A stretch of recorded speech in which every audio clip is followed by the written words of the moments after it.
Senate President Cheese Escudero is dismissing allegations that he made multi-billion peso insertions in the 2025 national budget, calling the reports a mere demolition job traced to the House of Representatives. In a press conference on Tuesday, July 29, Escudero boldly denies any such schemes. Bibigyan ko kayo ng kabuuang sagot.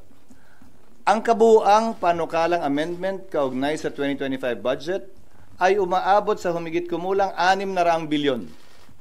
Ang nilipat-lipat, tinanggal, dinagdag.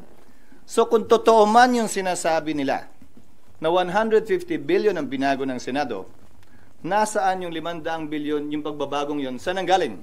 At bakit nila pinagtutuunan ng pansin yung mas maliit, hindi yung mas malaki?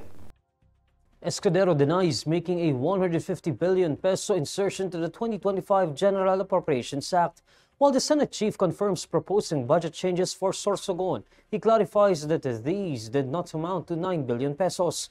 He then argues that the National Expenditure Program submitted by the Department of Budget and Management needed revisions, not only from the Senate but also from government agencies that identified areas needing improvement. Grabe naman kasi yung insinuation ng mga naninira. Pag nag-amyenda ka ng budget, insert na agad, illegal na agad, bawal na agad, may kita na agad. Hindi naman siguro tama yon. Mali naman yata yon. So, anong gusto niyo sabihin sa amin?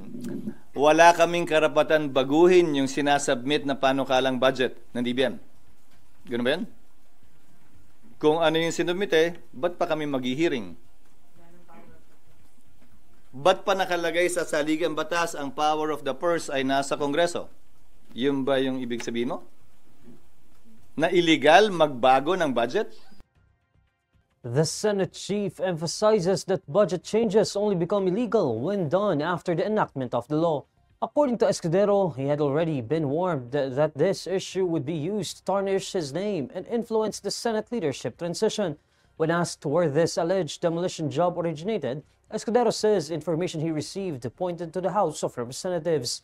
Escudero says they might name the person once they have sufficient basis. He then suggests that all budget amendments proposed by senators be made public.